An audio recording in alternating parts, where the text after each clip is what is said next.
ismingiz va nima ish bilan shug'ullanasiz? Man jurnalist. Bu как уже hobby. Lekin asosiy soham marketing. Odam mendan so'rayapti-da, siz o'zbekmisiz aka? Yo'q, men rusman, lekin молодец, lekin shunaqa. Ko'pchilik baribir rus tiliga ham o'tadi. Mani yuzimni ko'rsa, men top-toza rus bor-ku, 100% rus. Rossiyada shunaqa ruslar yo'q lekin top-toza. Menga o'xshab.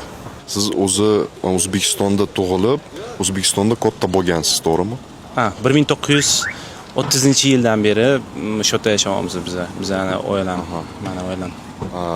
Siz o'zbek tilini yoshligidan bilasizmi yoki o'rgandingizmi?